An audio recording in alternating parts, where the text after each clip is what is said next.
Hey guys, welcome back to my channel. आज की इस वीडियो में हम करने वाले हैं हेयर कलर, और हेयर कलर होगा रूट से लेके एंड तक। ये ऑलरेडी रीग्रोथ पार्ट है जिसमें ऊपर का जो हेयर है वो वर्जन है। हम यूज़ करने वाले हैं प्रीलाइटनिंग। प्रीलाइटनिंग यूज़ करने का रीज़न ये है क्योंकि मेरा जो लाइटेस्ट बाल है वो काफ़ी लाइट है, और जो डार्केस्ट बाल है उसको उस लाइटनिंग पे अचीव करने के लिए हमें प्रीलाइटनिंग की नीड होगी। विदाउट ब्लीच हम कर सकते थे अगर हमें लाइटनिंग कम चाहिए तो, बट अभी हम करने वाले हैं प्रीलाइटनिंग। इसमें हमने कोई हाईलाइट्स और बालियाज नहीं किया है। इसके लिए हमने एक नया पैटर्न यूज़ किया है विच इज़ वेरी डिफरेंट, और वो मैंने भी बहुत कम बार किया है, but I wanted to show you guys, that's why I am making this video. As you can see मैं प्रीलाइटनर अप्लाई कर रहा हूँ उसी बाल पे जो डार्क है, और बिल्कुल हम अवॉइड कर रहे हैं उस वाले हेयर को जो ऑलरेडी प्रीलाइटेड है, बिकॉज वो फिर ओवर सेंसिटाइज हो जाएगा और मैक्सिमम टाइम्स वो ब्रेक भी हो जाता है। उसे अवॉइड करने के लिए हम ये वाला टेक्निक यूज़ कर रहे हैं जिसमें हम उसी बालों पे प्रीलाइटनिंग या प्रोडक्ट लगाते हैं जहाँ पे बाल ऑलरेडी डार्क है या जहाँ हमें लाइटनिंग चाहिए होती है। Guys, you need to understand this thing कि अगर हम विदाउट ब्लीच भी काम कर रहे होते तो भी हमें प्रीलाइटेड हेयर को अवॉइड करना ही होता। रीज़न बीइंग क्योंकि प्रीलाइटनिंग और विदाउट ब्लीच दोनों में डेवलपर लगता है, और developer can make your hair more damage sometimes. अभी जो हम यूज़ कर रहे हैं वो ब्लॉन्ड मी का प्रीलाइटनर यूज़ कर रहे हैं अलॉन्ग विथ 20 वॉल्यूम, क्योंकि इसके अंदर 10 वॉल्यूम नहीं आता है। और ब्लॉन्ड मी ही क्यों, हमारे पास इगोरा भी था। हम ब्लॉन्ड मी इसलिए यूज़ कर रहे हैं बिकॉज ब्लॉन्ड मी यूज़ करने का बेनिफिट ये होता है कि इसके अंदर कंडीशनिंग एजेंट ज़्यादा होते हैं, और इसका जो पेस्ट होता है वो थोड़ा सा ब्लू होता है। दैट्स वाई वो हमें येलोनेस कम देता है। और I trust this product because it give me a lot of good results. Now you can see मैं क्या कर रहा हूँ पैटर्न में। मैं सिर्फ एक स्लाइस ले रहा हूँ सीधी सीधी, विदाउट एनी ब्लेंडिंग।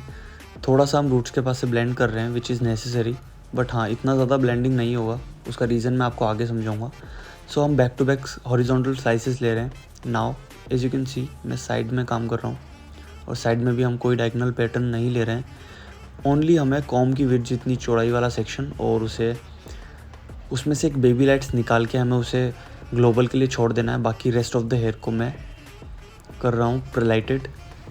इसमें हम कलर्ड बाल ज़्यादा रखने वाले हैं। कलर्ड हेयर की क्वांटिटी होगी 80%, और जो हमने बाल छोड़े हैं उसकी होने वाली है 20%।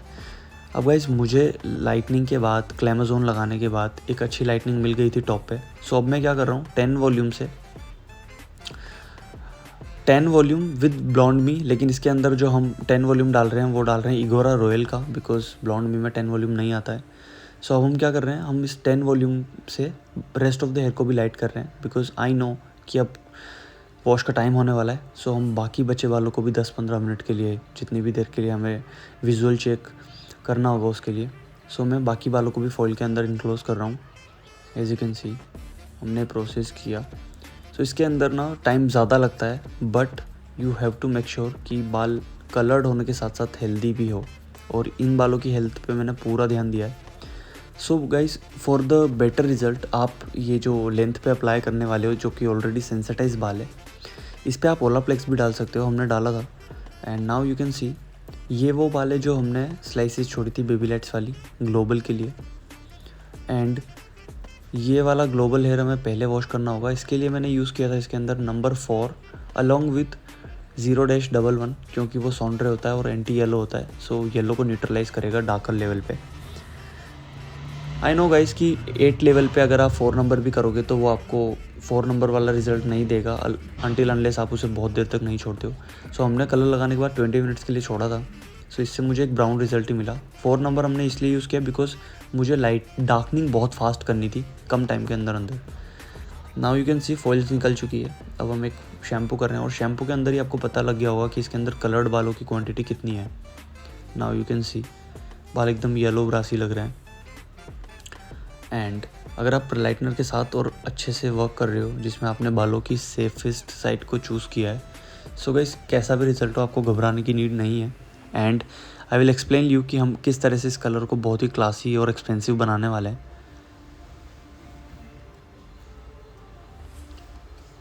नाउ इसे डिटेंगल करना है अच्छे से। एज यू कैन सी हमने इसे डिटेंगल किया है।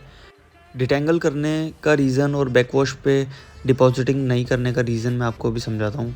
ये अभी हमने हेयर को डिटेंगल किया अच्छे से। नाउ यू कैन सी ऊपर से येलोनेस ज़्यादा दिख रही है एंड वो हमें उससे वरी होने की ज़रूरत नहीं है, बिकॉज़ अगर वो रूट्स के पास से ज़्यादा लाइट हो रहा है तो हम उसे रूट मेल्ट करने वाले हैं। और रूट मेल्ट के लिए मैं वही शेड यूज़ करूँगा जिससे मैंने ग्लोबल किया था 4-011। और इसका सिर्फ ये रीज़न है क्योंकि ऊपर येलोनेस ज़्यादा है तो मैं उसे रूट मेल्ट कर रहा हूँ। आप अगर रूट शेडो इसे बोलना चाहते हो, रूट मेल्ट इसे बोलना चाहते हो, whatever you want to call it, ये सबसे बेस्ट ऑप्शन होता है अपनी लाइंस को हाइड करने का। और ऑल्सो वन मोर थिंग, क्योंकि हमने डिफरेंट टेक्निक और डिफरेंट पैटर्न यूज़ किया है, सो आप इसको एक सेक्शन निकालो, कॉम करो, देन आप उसे रूट्स के पास ही ब्लेंड करो, स्वाइप करो नीचे की तरफ। आई नो ये टेक्निक थोड़ी सी मैसी और थोड़ी सी आपको डिफरेंट लग सकती है रादर देन नॉर्मल बालियाज, बट क्योंकि हम ये एक नई टेक्निक ट्राई कर रहे हैं और ये काफ़ी अच्छा मेथड है। आपको मैं लिमिटेड केस बताऊंगा जिसके लिए आपको ये टेक्निक यूज़ करना बहुत बेस्ट होता है, जब क्लाइंट को बहुत ज़्यादा कलर्ड बाल देखने हो और ऑल्सो क्लाइंट के बालों में ऑलरेडी कलर्ड हो, अगर ग्रेज भी हो तो भी आप ये टेक्निक यूज़ कर सकते हो। सो हमने जल्दी जल्दी इस पर टचअप लगाया एंड टचअप लगाने के बाद मैंने इस पर डिपॉजिट किया है 7.8 लॉरियल विथ 6.8 और थोड़ा बहुत उसके अंदर 0.12 का बूस्टर डाला है।